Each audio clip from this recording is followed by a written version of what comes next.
Recognizing the Leader of the Third Party. Thank you, Madam Chair. I will acknowledge that I wasn't planning to do this tonight. It's been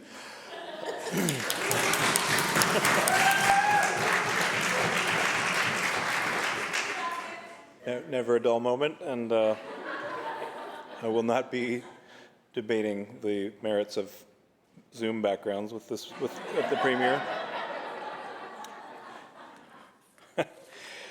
I'll try and fill the time until we can all adjourn and go home. I will ask a hard question though of the Premier to start. This government has passed at least four pieces of controversial legislation in the last few weeks. One at 1 a.m. Another one by walking back a significant part of the legislation.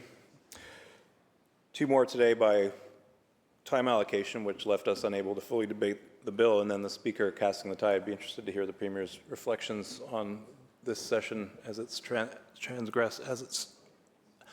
occurred.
Premier. Thank you, Honourable Chair, and thank you to the member for the question and for being quick on his feet. History is written by the people who show up. So congratulations to him on that. He raises an important question. How do you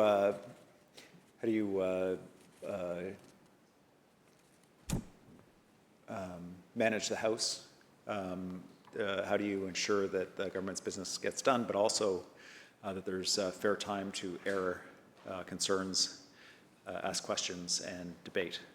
The member will know that we don't ordinarily sit till, right now it's 8:30, 9 o'clock most nights.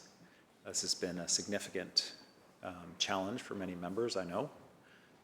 These are 12-hour plus days for members. Many of us will go 14 to 16-hour days in order to facilitate late night sittings to add more time. We went to 3 houses, and I appreciate the support of all members of the House Leader in being able to do that. And in doing so, we added dozens and dozens of additional hours of debate on government bills, but not just government bills. This session included, for the first time, private members' bills that were debated and passed in this place. A private member's bill from a private member from the government side, and a private member's bill from a private member from the opposition party. I've been here for 10 years, I've never seen that, let alone 2. The member notes controversy about legislation, and I know the member is a relatively new arrival here. Much legislation is heavily debated. It involves change, it involves debate, it often involves controversy, and that is not an unusual thing. What is unusual is how few pieces of legislation we were able to get through in the fall session. And I would attribute this not to malice or misconduct on anyone's part. I just think we've got a bunch of brand new MLAs, and you look at the turnover in this place.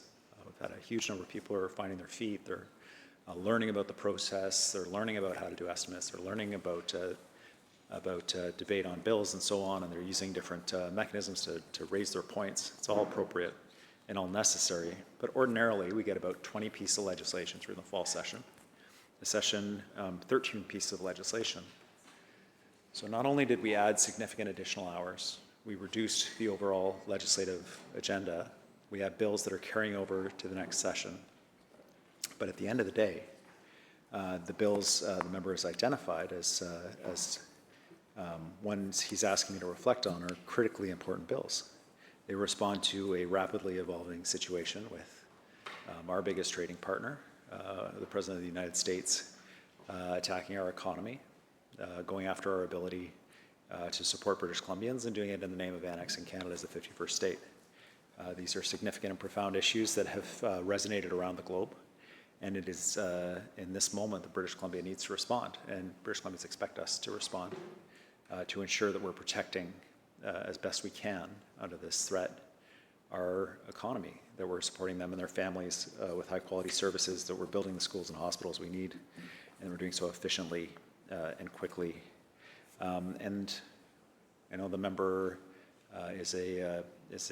unlike the member who was just asking me questions, understands the challenge and imperative of addressing carbon pollution and climate change. Bills that facilitate us building clean electricity faster, creating jobs across the province, doing it at 50% of the cost of the previous government's initiatives, and doing it in a way that allows us to assist in decarbonization in the Yukon and Alberta and in British Columbia, heavy industry, including the mining sector that we hope to grow quite significantly to respond to the imperatives around electrification and clean tech. These are crucially important bills.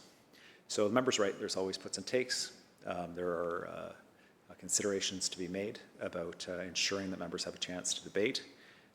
The House Leader has tried to achieve that by extending sittings. We have tried to achieve that as a government by expanding opportunities for private members to bring bills and move beyond debate to legislation, including from the opposition side, including making government drafting available. I'm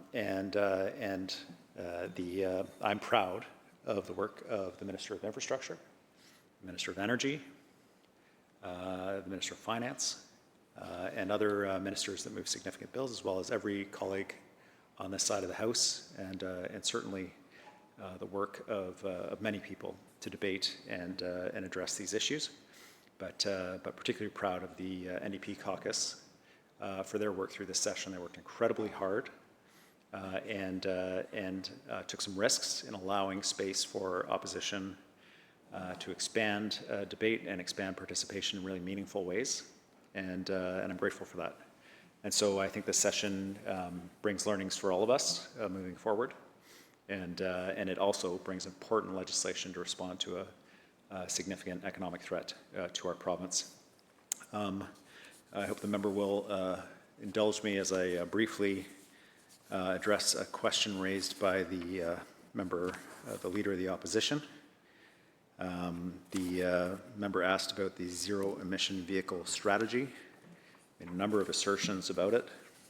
The bottom line is that we are committed to working with automakers and dealers to determine the best way to support zero-emission vehicle adoption in BC and protecting affordability for British Columbians. It's a very straightforward issue of import substitution. We import refined petroleum into British Columbia. We produce electricity here. So if we substitute electricity for refined petroleum, we create jobs here, we create prosperity here, and we support British Columbians in growing our economy. That's why we are such fans of this approach, not just that it reduces carbon emission, it's good for our economy. With that, Honourable Chair, I move the committee rise to report progress and seek leave to sit again.